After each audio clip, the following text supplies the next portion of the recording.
كم مرة مسكت تليفونك وفتحت انستغرام أو يوتيوب أو تيك توك بغض النظر وشفت فنان أو فنانة بحفلة معينة أو بمهرجان أو بصورة عفوية خلف الكواليس، وانت هيك انبسطت وقلت يا ريتني مكانهم، يا ريتني أنا عندي هاي الحياة. السلام عليكم ورحمة الله وبركاته، كيف حالك عزيزي المشاهد؟ إن شاء الله تكون بخير. إذا عليك صلاة قوم صليها وتعال، لا تقعد تتكاسل، الله يرضى عليك. ولا تنسى إنك تقرأ لو صفحة واحدة من القرآن، ولا تنسى إنك تدعي لإخواننا المستضعفين بالأرض بكل مكان. وعزيزي اللي مقاطع we love you so much. تمام. قبل ما أبدأ في هاي الحلقة ما فيها تلك الفائدة الكبيرة اللي أنتم مثلا متعودين إنه أنا ممكن أفيدكم بإشي. هاي الحلقة عبارة عن فضفضة بيني وبينكم، تمام؟ يعني أنا في إشي حاب أقول لكم إياه وحاب إشي تعرفوه عني أحسن ما تعرفوه من غيري، وغيري يستخدمه ضدي، مع إنه يعني إشي مش هالإشي الخاطئ، لكن راح يستخدموه ضدي بس عشان أنا بذكركم بالصلاة وبقول لك تقرأ قرآن. يعني قاعد بذكرك بالبديهيات، الإشي اللي إحنا انخلقنا عشانه. بعض المجانين والهبايل بيستخدموه ضدي، إنه أنا إذا بذكر في الصلاة فممنوع أعمل أي إشي غلط تاني. ما بعرف هم كيف برسموا هاي الصورة، مع إنه إحنا عادي بنعمل أخطاء. المهم، فأنت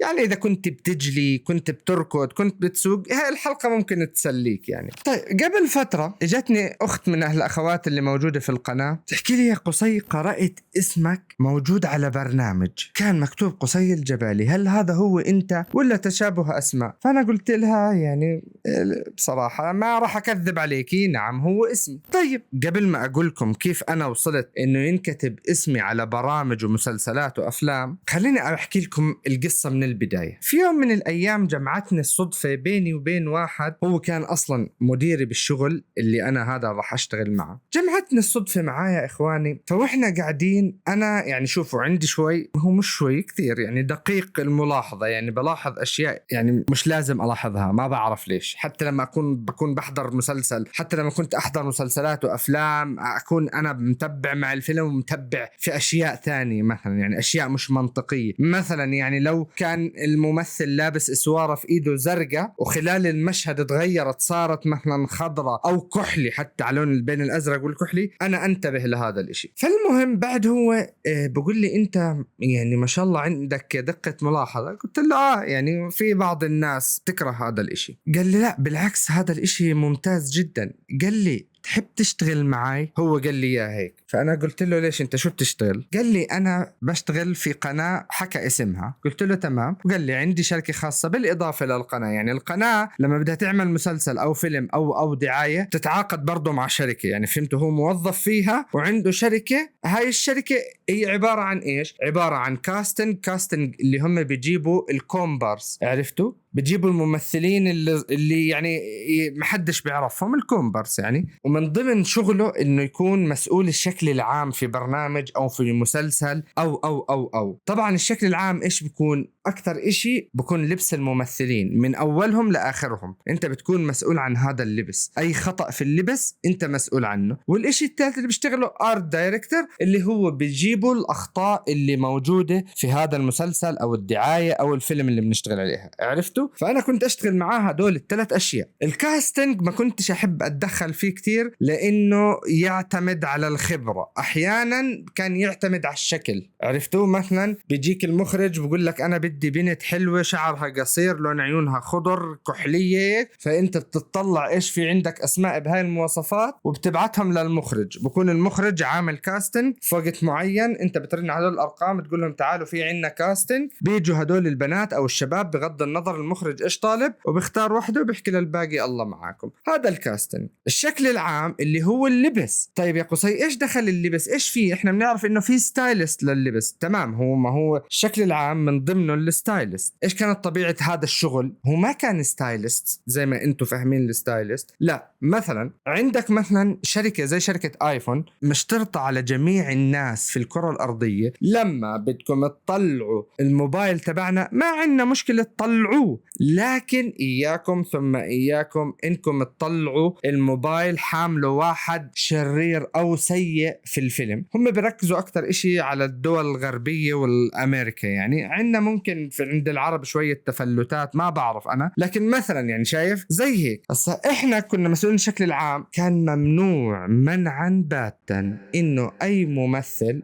أو ممثلة يلبسوا قميص أو تيشيرت اللي فيه خطوط، اللي مقلم، احنا بنقول له في الأردن مقلم هيك ورا بعض، هيك ورا بعض ورا بعض. ممنوع. ليش؟ لأنه إذا بتلاحظوا كان مسلسلات وأفلام زمان في منهم كانوا يلبسوا، فهذا الشكل على الكاميرا بصير يموج فبحول المشاهد. هذا أول إشي. مثلا بدك تنتبه إنه ممنوع يلبس أي براند، أي براند، نايكي، أديداس، أي براند ممنوع. يعني خلص الممثل بيطلع، يعني شايفين هاي مثلا برضو بيحاولوا يغطوها، أو إذا هي يعني براند أبو كلب ما ينتبهوا لهاش، يعني خلص يعني تمرق. لكن اي براند كبير ممنوع يطلع. ليش؟ مش لانه بدهم يعملوا لهم دعايه واحنا نعمل لكم دعايه، لا، لانه ممكن الشركه نفسهم تقاضيهم. انتوا كيف طلعتوا براندنا من دون ما تحكوا لنا؟ ليش ما استاذنتونا؟ كيف تطلعوه مثلا مع ممثل سيء؟ وا نيجي للثالث اللي هو الارت دايركتور، اللي هو بيكون في اخطاء في المشهد هذا، فبيجي بعد ما يخلصوا تصوير المشهد، كنت انا بروح باجي بوقف جنب المخرج، كنت بطلع على الشاشه اللي بيعرضوا فيها المشهد مرة تانية عشان يشوفوه ظابط ولا لا مع المخرج. وأنا المخرج مثلا يدقق على أداء الممثلين، أنا أدقق على الأخطاء اللي موجودة. من ضمن الأخطاء مثلا زي هاي اللقطة، طبعا هي إيد بنت، أنا حكيت لأحمد يغطيها. يعني هاي البنت يعني بجوز لحديت هاي اللحظة هي بتكرهني. كان هو دعاية لمنتج لحمص، تمام.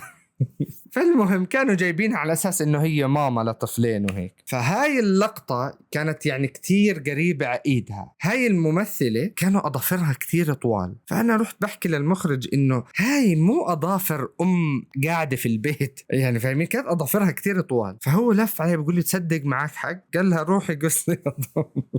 المهم يومها حقدت علي هاي الممثلة. وبالفعل أنا لما يكون عندي شغل آرت دايركتور كنت أكون أكثر إنسان مكروه في المكان، لأنه أنا اللي قاعد بدور على الأخطاء، فاهمين كيف؟ فلما ألاقي الخطأ، يعني إذا أنا لقيت خطأ يعني المشهد كله دي ينعاد، يعني دبل جوب، فاهمين كيف انتو؟ فكل اشي بده ينعاد. فالحمد لله يعني طلعنا بشوية اعداء من هذاك المجال. يعني المهم اكملكم. بعديها قال لي شو رايك تشتغل معي؟ قلت له والله ما عندي اي مشكلة. يعني وقتها حرفيا كنت بس اصلي، يعني ما كنت ملتزم، يعني بس كنت اصلي، يعني ابدا. يعني كانت عندي شغلات، يعني مثلا اغاني عادي، الممثلين والممثلات عادي، فاهمين كيف؟ كنت اسمع اغاني، كانت يعني الحمد لله الله هداني. يعني الحمد لله انا مش بجاهر بالمعصية، لكن بحكي لكم الوضع اللي أنا كنت عليه، لأنه احتمال في يوم من الأيام أنتوا تسمعوه من برا. المهم أول ما بدينا أنا وياه أعطاني برنامج. هذا البرنامج عبارة عن برنامج أغاني.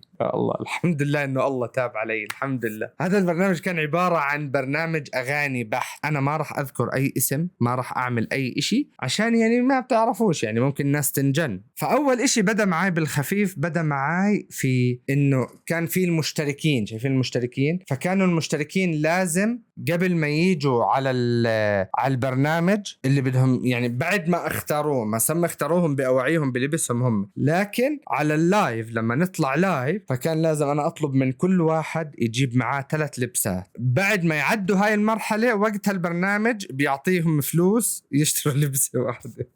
المهم يا حبايبي، فبدأ معاي بهذا المشروع، وأنا وقتها كنت شايف المشروع كتير كبير. أنت متخيل؟ يعني أنا كنت مرحلة فلترة لإله. يعني كان المتسابق لازم كان يجيب لي 20 لبسة وأنا أقعد أختار، لدرجة إنه وصلت معاي مرحلة إنه أنا أقول له اسمع، من هاي الصورة خود البنطلون، ومن هاي الصورة خود القميص، وركبها مع بعض، لأنه كان يجيني أذواق غريبة جدا. يعني غريبة بالنسبة لي، ممكن تكون حلوة هي بالنسبة لهم، لكن أنا كانت عندي شروط معينة لازم أمشي عليها. وبالفعل فلترت له إياهم وبعثت له. كانوا ما يقارب قديش كانوا، والله أنا ما عارف، مش متذكر كم متسابق، بس كانوا كثير، فأضربهم 3. فأنا فلترت له إياهم ولازم أنا أرجح له واحدة. يعني أنا أقول له بختار اللبس الأولى، وعملتهم على ملفات. وكان الموضوع بالنسبة إلي موضوع صعب كثير، لأنه كان أول مرة بشتغل هيك إشي. فهو لما شاف الترتيب وشاف كل إشي وشاف كيف أنا ذوقي، كيف انبسط. قال لي أنا بدي إياك تشتغل معاي دايما. قلت له أنا ما عندي مشكلة. عزيزي المشاهد اللي ما بتعرفه، كانوا يدفعوا كويس. نعم صحيح، كانوا يدفعوا كويس. هاي الأماكن تدفع كويس، المسلسلات والأفلام والدعايات كانوا يدفعوا كثير كويس. المهم ما عليك، بلاش تنق علي وتحسدني. كلها مصاري راحت بحالها، عيني بقول لك يعني خلصنا منها الحمد لله. في هذا البرنامج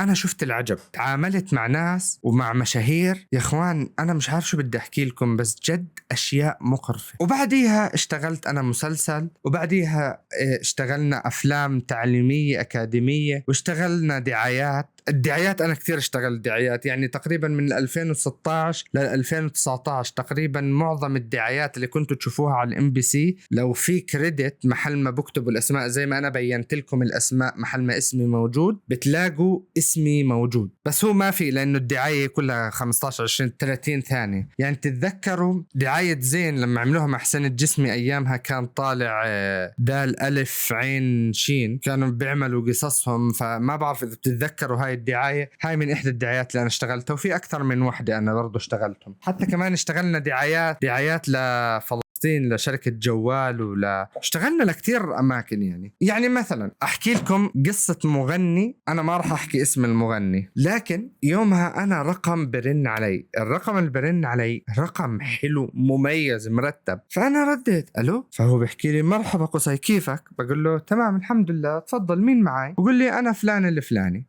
قلت له حياك الله. بقول لي وين مديرك؟ هو حكى اسمه بس أنا برضو ما راح أحكي اسمه. قلت له اللي بعرفه إنه مسافر. اسمعوا أغرب طلب، يعني أنا وقتها انصدمت. هو مغني ومعروف ومشهور، تمام؟ هو مغني ومعروف ومشهور، ممكن مشهور في بلدي أنا أو في بلاد الشام، مش في الخليج أو في كل مكان وفي مصر. بس اسمعوا هذا، أنا وقتها أنا صفنت. قال لي أنا عندي فيديو كليب بدي أصوره. قلت له تمام. يعني أنا فكرت بده يعني أنا أجي أشوف الفيديو كليب أو هيك. قال لي وبرن على مديرك وما برد لأنه أنا بدي ملابس لهذا الفيديو كليب. قلت له طيب. بقول لي بتقدر تروح تحكي مع الشركة الفلانية، شركة راقية، إنهم يعطوني 3 لبسات. قلت له طيب ماشي، بس إيش المقابل؟ يعني أكيد هذول هاي الشركة مش هتعطيك ال3 لبسات مقابل ولا إشي. قال لي مقابل إني بحط اسمهم بالكريدت، إنه لو بتعرفوا لما بعد ما تخلص الأغنية أو المسلسل أو آخر إشي هذا الأسماء واللي بيطلعوا المخرج واللي فاهمين هذا اسمه كريدت، فبحط اسمهم بالكريدت. فأنا قلت له خلاص تمام. فأنا فكرت إنه بس هيك. قال لي واسمع احكي لهم بعد ما أخلص فيهم تصوير برجع لهم إياهم. يا الله أنا خجلت عنه، أقسم بالله يا إخوان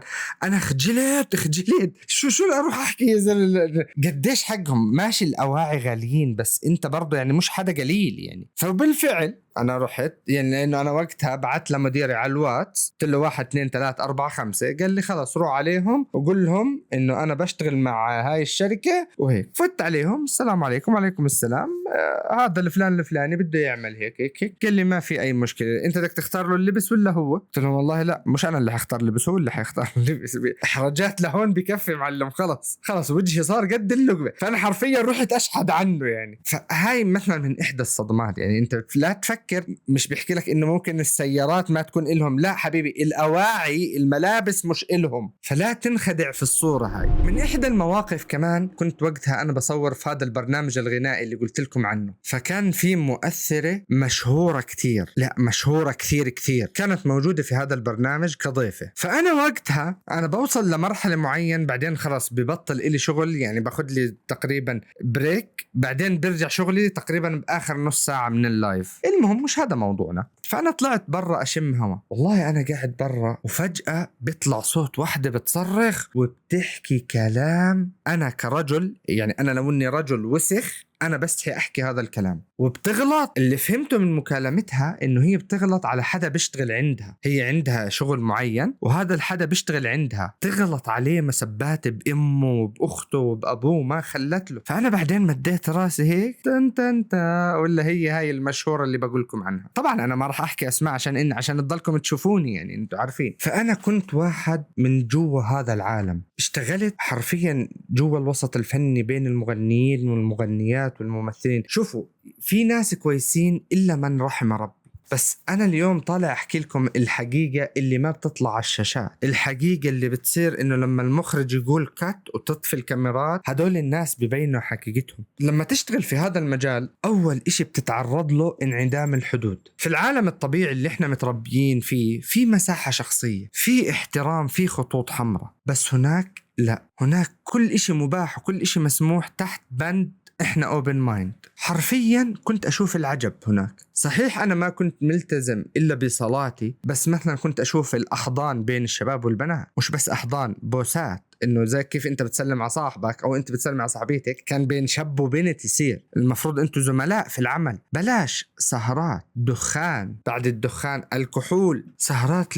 لوجه الصبح. كل ما يخطر من بالك من تجاوزات، كلام بذيء بيحكوا فيه زي أكنه، فاهم كيف؟ زي أكنه إنه عادي، فاهم كيف؟ شفتوا أنتوا كل الاحترام اللي بتشوفوه على الكاميرا والحدود، هذا حرفيا تنكسر كل الحدود. بتحسهم بفرغوا، فاهم؟ الوقت اللي إحنا قعدناه على الكاميرات بدنا نفرغه لما تطفي الكاميرا. طبعا إذا أنت اعترضت أو بينت إنك مش مرتاح، بتصير أنت المتخلف المعقد إنه خلص ما معلم، إنه اهدى يا زلمة، لا تضايقنا يا رجل. استخدموا كلمة الفن والأوبن مايند عشان يمارسوا أسوأ وأقذر التصرفات اللي ممكن تشوفها. شوف، أنا ما بعمم على الكل، في ناس أقسم بالله إنه أنا انصدمت فيهم، وهسه أنا جايكم عليهم. انصدمت إنه قديش في عندهم إنهم محترمين وطيبين. فأنا اكتشفت إنه التحرر اللي هم يدعوا له هو مش تحرر فكري، هو انحطاط أخلاقي لكن مغلف بماركات عالمية. الأقذر من التصرفات تبعتهم والكلام البذيء والهاد الاستعباد. شوفوا، أنا من هون بوجه رسالة شكر لمديري في الشغل هناك، كان ما يسمح لأي حدا يحكي معي، وكان معطيني الضوء الأخضر بإنه أرد بالرد اللي بدي إياه مين ما كان يكون. قال لي أنت بتمثل شركتي، ما حدا إله عليك بأي كلمة، وفعليا كان موقف بظهري. ما كنت أسمح لأي واحد فيهم يتجاوز الحد معي. فقال لي مديري مدام أنت ما بتغلط في حدا فخلص اعمل اللي بدك إياه. طبعا أنا هدول الصور اللي أنتوا بتشوفوهم هدول صور مع نساء غير محجبات، هم ممثلات. طبعا أنا تصورت مع كثير ممثلين وممثلات، يعني أنا المفروض إني مسحهم من على الموبايل، لكن أنا في عندي هارد ديسك بفضي عليه أشيائي كل فترة وفترة، يعني عشان تضل ذكرى، فدائما بحطه بنقلهم على الهارد ديسك وبرجع بخبي الهارد ديسك. فلقيت هدول الصور. طبعا من إحدى بجوز أنتوا بتعرفوهم، مثلا فوزية امبدر اللي هي بباب الحارة، فريال خانم، هدول التنتين أنا انصدمت فيهم، هسه بحكي لكم ليش. هذا البرنامج كان برنامج 30 حلقة، فإجوا عليه 30 مشهور، فاهمين؟ يعني 30 حلقة ب30 مشهور. أنا شو كانت مهمتي بهذا البرنامج؟ أنا مسؤول عن المذيع، إيش يلبس المذيع، ومسؤول إيش يلبس الضيف. فكان يتم التواصل مع طرف الضيف اللي هو المغني أو المغنية، إنه ممنوع يلبس كذا، ممنوع يلبس كذا، ممنوع يلبس كذا. والمذيع كانت في عنده تشكيلة ملابس موجودة من نفس شركة الإنتاج، فكنا نختار له منها. أنا كانت مهمتي تقتصر على هذا الإشي. فكان الفنان يجي يضله طول، يعني ما يغيب عني، لأنه أنا أكون قاعد بالغرفة اللي هو مثلا قاعد فيها، ما يغيب عني إلا لما يطلع يصور ويرجع. فكانت علاقتي معاهم يعني تصير قوية، لدرجة إنه أنا نزلت على ستوريات عند فنانين وفنانات، يعني كانوا يصوروا ويعرفوا الناس علي وهيك يعني. بس بدك تعرف إشي واحد، أنا صحيح ما كان عندي التطور الديني اللي أنا حاليا عليه، بس أنا كانت كرامتي وأخلاقي لسه نفس الإشي، يعني الحمد لله. عرفت؟ مثلا ما عمري طلبت من أي حدا فيهم نزل سنابي، مع إنه أقسم بالله يا إخوان، وأنا هذا يمين أحاسب عليه، كان سنابي أو انستغرامي هم يحكوا لي بدك نعمل لك منشن أو هيك، أقول لهم لا، لأنه أنا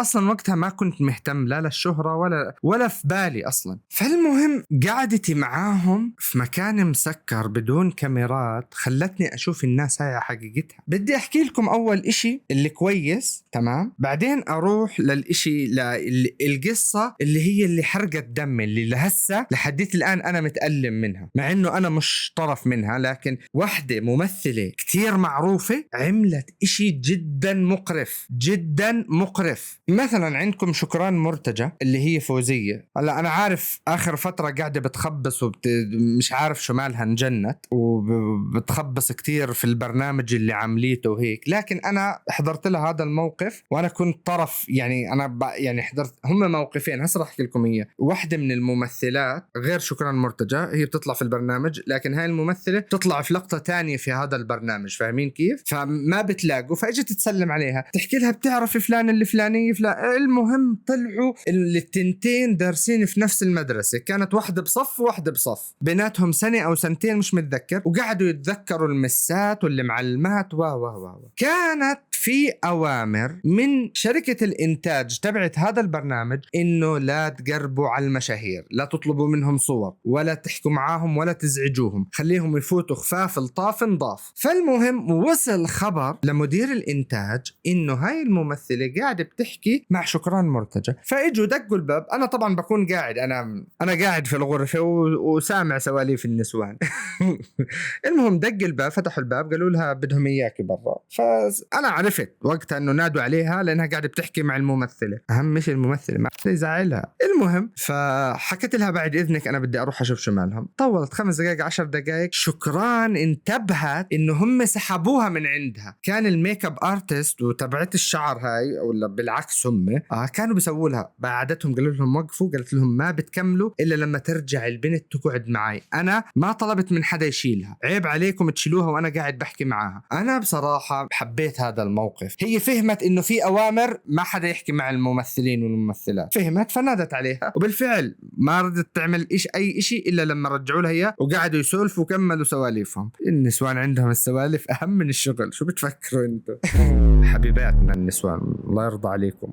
المهم هذا أول موقف. تاني موقف بعد ما صورته هيك، طبعا هم بيتعاملوا معي كتير. ليش؟ لأنه زي ما حكيت لكم أنا مسؤول عن اللبس، فهي قالت لي قصي هاي الشنطة عندك وروح اختار الأواعي اللي بدك إياها، شوف اللي بدك إياه. وبالفعل أنا اخترت لها الملابس، لبستها وطلعت. هي حرام ربنا الله طيبة، يعني البنت طيبة، يعني ما شفت منها إشي قد اللي شفته من الناس التانيين. المهم مكيفين على السوالف، يا ويلي شو بتحبوا السوالف انتو. المهم طلعت صورته هيك. هسا أنا آخر إشي بعد ما يطلعوا هم خلص يصوروا آخر فقرة، فأنا بروح بوقف ورا كاميرا المخرج أشوف إذا في أي إشي خطأ على الكاميرا، مش أعلق على أي إشي، بس أنا بنتبه على الملابس. تمام فاهمين أنتوا؟ فأنا قريب. فآخر إشي ما خلصوا هم بيسمحوا لفريق العمل إنه يتصور مع الفنانة أو الفنان في آخر إشي بعد ما يخلصوا، وصورة واحدة جماعية. آخر إشي لما اجت تتصور هي قالت وين قصي؟ نادوا قصي. أنا سمعها بس أنا ما بدي أطلع، يعني عرفتوا أنا بعدين هم صار نادوا علي قصي وقلت يلا خلاص بطلع. يعني هذا الموقف بالنسبة إلي في هذاك الوقت كان موقف يعني إنه حلو لمعجبينها هدول الناس، يعني فاهمين أنتوا كيف؟ فإنه هي تذكرتني بين كل هالناس الموجودين. هذا كان بالنسبة إلي في الوقت هذاك إنه يعني إنه الإنسانة هاي فيها خير. لكن هسه هي انجنت، إحنا عارفين مش عارف لما طلعت تخبص في القرآن وفي الأحاديث. لا وبعدين آخر إشي عرضت علي إنه أنزل أشتغل معاها. يعني قلت لها يا بنت الحلال حلي عني، شو بدي نزلني على سوريا؟ بتحكي لي سوريا أمان. قلت لها ماشي أمان ماشي. هذا الحكي أتوقع بال 2018 أو 19. الموقف الثاني اللي أقول لكم إياه كان مع فريال خانم. يا إخوان هاي كانت صدمة عمري. فريال خانم كلكم تعرفوها، أو خصوصا اللي حضر مسلسل باب الحارة، 24 ساعة بتصرخ. يعني أنت مستحيل تتخيل فريال خانم إلا بتصرخ، مستحيل. خلاص الصورة النمطية هيك مطبوعة في راسك، فاهم كيف؟ مستحيل. فأنا يومها إجت هي قاعدة، يا إخوان هاي الإنسانة إذا ما حكيت معاها ما بتحكي معاك ولا بتصرخ، هادية. فأنا صافن تحكي لي أنت مستغرب إني أنا هادية صح؟ هي لحالها قالت لي إياها. قلت لها بتحكي لي بعرف الكل بيستغرب، أنا لازم أضلني أصرخ عشان الكل يقتنع إنه أنا فريال خانم. فقلت لها لا يعني أنا عملتها لا عادي يا بنت يعني. فهاي كانت بالنسبة إلي إنه إنه هي تشوف قديش بتكون تصرخ وقديش هي هادية، ومع هيك دمها خفيف. يعني لأنه قعدنا يومها طول اليوم بنصور، آخر شيء صارت تمزح وهيك يعني، ودمها خفيف. في مواقف يعني كتير صارت، لكن أنا ما يعني عشان الحلقة ما تصير كتير طويلة راح أختتم بالموقف الأخير اللي جد صدمني. طبعا الممثلة هي كتير مشهورة، عملت مسلسل اللي هو ديسباسيتو. تمام مسلسل ديسباسيتو. طبعا احنا بنغير الأسماء، احنا عارفين ليش. المهم شوف المواقف اللي صارت. احكي لكم بعد ما اجت واستقبلناها واجت فاتت على الغرفة، جاي معاها بنوتة هيك صغيرة، فهي عرفتنا عليها انه هاي الستايلست تبعتها. تمام هاي الستايلست الخاص فيها الأخت ما شاء الله تبارك الرحمن. المهم هاي الممثلة جت حكت لي قصي وين أطلع أدخن؟ أنا أدخني؟ أوكي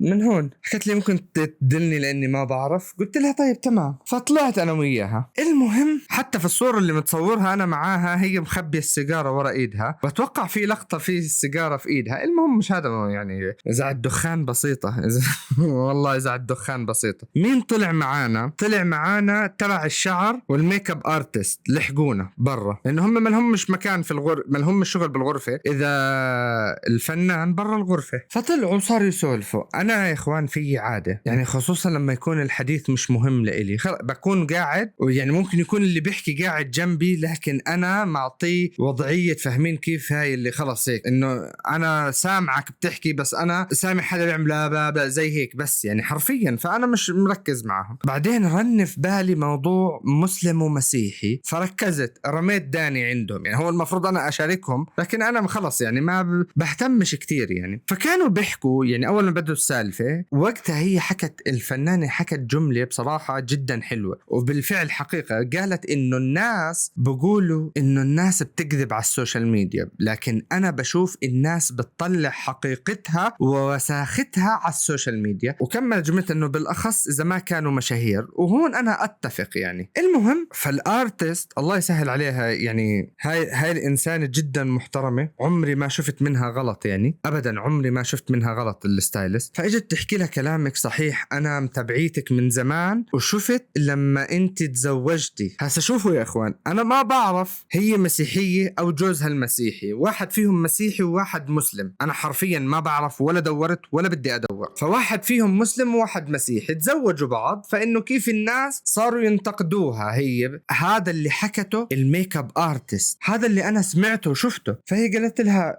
هذا رد الممثل، كان رد الممثل بالضبط. قالت لها صحيح معاكي حق. خلصنا تمام، خلصنا وسحبنا حالنا ورجعنا نشتغلها. هسه هي بدها تحط ميك اب، وانا قلت لها قبل ما يبلشوا لك في الميك اب لازم تلبسي، لانه ما بصير تشلح وتلبس وهي حاطه الميك اب، تعرفين انه بتوسخ الملابس تبعتها. فهي قالت لي انه انا هاي محضره هاي اللبس. فانا بتطلع عليها، فكانت هي محضره كات وعليه اوفرولز، عرفتوا هيك ومفتوح من هون وكت وايديها كلها مبينه. وهذا البرنامج ما كان بينفع، ما راح اوضح ليش عشان ما افضحش كتير، بس البرنامج ما كان بينفع انه البنت لازم تكون مستره اكثر من هيك تمام، لكنه مش برنامج ديني عشان تريح حالك. فانا قلت لها لا ما بزبط. فحكت لي طيب شو الحل؟ قلت لها نلاقي لك حل. فقلت لها معاكي اشي تاني. فبتحكي للستايلست تبعتها، تحكي معاها بطريقه مقرفه يا اخوان، طريقه مقرفه جدا. تحكي لها هيك زي هيك، روحي طولي شوفي لي شيء من الشنطه يلا. فانا انه اوكي ماليش دخل بالاخر يعني، شو اذا هديك البنت راضيه على حالها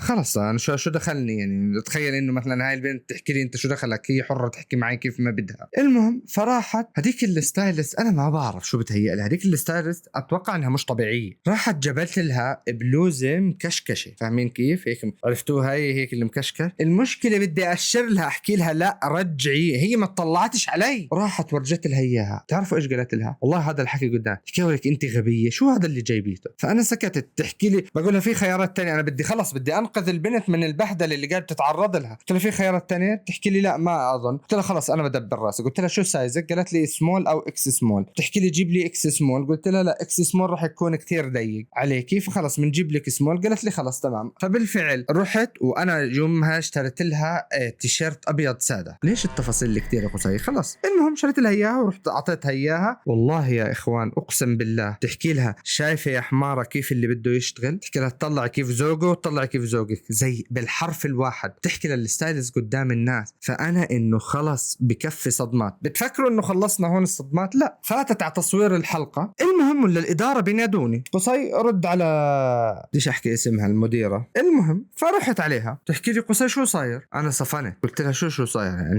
حددي لي عن ايش سؤالك يعني، ايش بتسالي؟ شو بدك اعطيك اليوم كله؟ تحكي لي لا لما طلعتوا تدخنوا. قلت لها لما طلعت تدخن. طيب شو؟ تحكي لي شو اللي صار؟ ممكن تحكي لي شو اللي صار؟ قلت لها 1 2 3 4. تحكي لي بس؟ قلت لها بس. وحكت اسم الميك اب ارتست. قالت لي يعني هي ما سوت اشي وهيك؟ قلت لها لا انا حكيت لك اللي صار. تحكي لي قصي انا بعرف انك انت وياها صحبه لكن انت احكي الصراحه. قلت لها لا والله هذا اللي صار يعني، وبالفعل اللي حكيت لكم اياه هو اللي صار. تعرفوا الفنانه هاي ايش رايحه حاكي؟ راحت تحكي انه هاي الميك اب ارتست دخلت امور العائليه وصارت تحاول تفضح فيي بين الموظفين، وانا هذا الاشي ما بقبله ابدا بالمرة ومعصبة ورايحة من رؤوس مناخيرها. طبعا كل هاي العصبية اللي هي معصبيتها عند هدول الناس عند الإدارة بعد كل اللي حكيت لكم إياه، يعني هي قبل ما تفوت على الستيج رايحة حاكي مع الإدارة. هل تعلموا إنه هذا المجال قد ما هو وسخ إنه الميك اب ارتست هاي آخر فنانة اشتغلت لها هي هاي الفنانة القذرة؟ تعرفوا هذا الاشي؟ بعد هيك انفصلت، ومجرد ما انفصلت صار يطلع عليها حكي إنه هاي بتلت وبتعجن مع المشاهير كثير وبتعمل مشاكل. فشركات الإنتاج، ما هو شركة الإنتاج اللي بتدفع لهدول الناس فلوس، بتدفع لنا فلوس، بيحكوا لك لا أنا ما بدي أجيب ميك اب ارتست يعمل لي دوشة أو يزعل الممثلين أو الممثلات. فمن وقتها لحديت هاي اللحظة هاي الميك اب ارتست انقطع رزقها في هذا المجال بالمرة، اضطرت تروح على مجال تاني. متخيلين؟ والمشكلة إنه أنا ما بقدر، يعني اسمع، أنا ممكن أكذب أي حدا بس أكذب عيوني، فعليا هذا اللي صار. فهذا المجال هو أقذر مما تتخيل عزيزي المشاهد. أنا ما رضيت أحكي لك، يعني تقريبا كل فنان عمل قدامي إشي مصيبة يعني. فأنا بعد ما شفت كل هذا القرف وشفت الإهانات اللي بتعرضوا لها الناس، الأوبن مايند اللي زيادة، الاختلاط المبالغ فيه، يعني إحنا مش أوبن مايند، إحنا برو إكسترا سوبر ماكس أوبن مايند كان موجود حرفيا، هذا اللي كان موجود بينهم. فأنا وقتها قررت إني أنسحب. أنا حتى أقول لكم أنا انسحبت قبل ما ألتزم دينيا، الحمد لله إني أنا التزمت، لكن أنا انسحبت من هذا القرف. يعني حتى وأنا مش ملتزم كنت قرفان منهم، فما بالك الآن. أنا انسحبت وتركت وراي مجال بجيب فلوس. يعني مثلا أقول لك شغلة واحدة، كان مثلا الشغل 4-5 ساعات، كانت الساعة ما يقارب من 100 ل 150 دولار، هيك كانت الساعة. تركت المجال اللي بيجيب لك علاقات كثير. انت تخيل لو انا هسه مكمل في المجال، كان انا هسه عندي 7 مليون مشترك. تركت المجال اللي بيخليك قريب من الطبقة المخملية على حسب قولهم، بس انا في المقابل اشتريت نفسي، اشتريت كرامتي، اشتريت ديني. اسمعوا انا مش بزايد، انا كل هذا الاشي طلعت حكيت لكم اياه عشان اذا في المستقبل، يعني انا متأكد انه حتيجي ناس تتصيد لي، اجوا ناس قالوا لك هذا الانسان اللي انتو تاخذوا منه نصايح، اللي هو انا ما بعرف شو دخل شخصيتي في النصايح اللي بعطيها. يعني هسه اذا واحد مثلا بسكر ممنوع يقول لك انه السكر حرام، او يقول لك ما تسكر، فاتركوا شخصية الانسان اللي بيحكي وخذوا كلامه، فركزوا على الكلام. اذا الكلام يؤخذ به خذ يا حبيبي، ما إلك فيه، ما إلك في نيته مشاهدات، نيته يطلع على ظهر فلان. خذ الكلام صح ولا لا. بس انا باجي بحكي لك هذا الانسان هذا المشهور عمل غلط 1 2 3، فخلص انت مدام بتروح والله قصي حكى انه هذا المشهور مسك القلم والله مسك القلم، خلاص قصي معاه حق. قصي بده مشاهدات ملكاش فيه، قصي بده يطلع ظهر الناس ما إلك فيه، إلك انه قصي حذرك انه هو ماسك القلم، فخلص انت انتبهت، هذا قصي اللي بده اياه وهذا المفروض اللي يوصلك. ايش انا نيتي هاي اتركها بيني وبين ربي، ما بتقدر يا زلمه طلعت ولا تنزلت. يعني انت لو تحلف مليون يمين وانا احلف مليون يمين على يمينك، واحد فينا كذاب، ولا انا بقدر اثبت نيتي ولا انت بتقدر تثبت نيتي. فخلص انت خذ في الكلام، الله يرضى عليك. فرسالتي لكل شاب وبنت مبهورين بهذا العالم الوهمي، ما تنغشوا، مش كل اشي بيلمع على الشاشة فهو ذهب. لما طلع أنس الشايب وقال انه ريحة مشاهير دبي او ريحة المشهورات البنات اللي في دبي ريحتهم عرق وقرف، ترى انا مصدقه ب 95%، لانه فعليا كنا نشوف اشياء مقرفة منهم، ومن اسماء لماعة. ورا كل هالفلاتر والمكياج والصور المثالية اللي بتشوفوها في بشاعة وقذارة ومستنقعات مستحيل انكم تتخيلوها. فلا تحسدوا حدا على حياته وانتم مش شايفين كواليسها. قيمتك كإنسان بتيجي من اخلاقك، من ادبك، من احترامك لنفسك واحترامك للناس اللي أقل منك قبل الناس اللي أعلى منك. الشهرة عمرها ما بتعمل إنسان، دينك وأخلاقك وإنسانيتك هي اللي بتعملك. ولهون بنوصل لنهاية الحلقة. إذا استمتعتوا بالسوالف، طبعا أنا ما حكيت عن أي شيء إني بجاهر بالمعصية، أنا حكيت لأنه هذا الموضوع احتمال يطلع للعلن، عرفتوا؟ فأنا بدي أكون أنا مخبركم عنه. أنا ما كنت حاب أخبركم إلا لما يصير هذا الموقف، وهذا الموقف صار تحصيل حاصل. فأنا مش حاب إنه أنت لا يعني شو والله قصي انت خدعتنا. لا يا حبيبي، انا هذا كان الحمد لله اللي الله تاب علي منه، فانا حكيت لكم اياه عشان لما انا اجي احكي لكم انه انا فاهم حياة هدول الناس، انا كنت عايش معاهم. انتوا بتفكروا لما يكون تصوير فيلم ولا مسلسل قديش بتفكروا الوقت يا اخوان؟ تصوير يعني كنا احنا في اليوم اقل مرة انا اشتغلت فيها نحكي كمسلسل وفيلم، ما بدنا نحكي الدعايات اقل، لكن مسلسل وفيلم اقل يوم 10 ساعات. فانا عايش معاه كل يوم 10 ساعات. لما يكون مثلا على المسلسل لمدة 3-4 شهور، فانا بكون عرفته اكثر من شريك حياته. طيب يا قصي ايش في اشياء تانية ما راح احكي، لانه في اشياء احنا موقعين فيها عقود. فحل عني عزيزي المشاهد، العقود دفع فلوس يعني، عرفت؟ فمش حاب ادفع بصراحة يعني، لانه المبالغ طائلة. فبس، فاذا عجبتك الحلقة اعمل لايك. ولهون نوصل لنهاية الحلقة. سبحانك اللهم بحمدك، نشهد ان لا اله الا انت، نستغفرك ونتوب اليك، والسلام عليكم.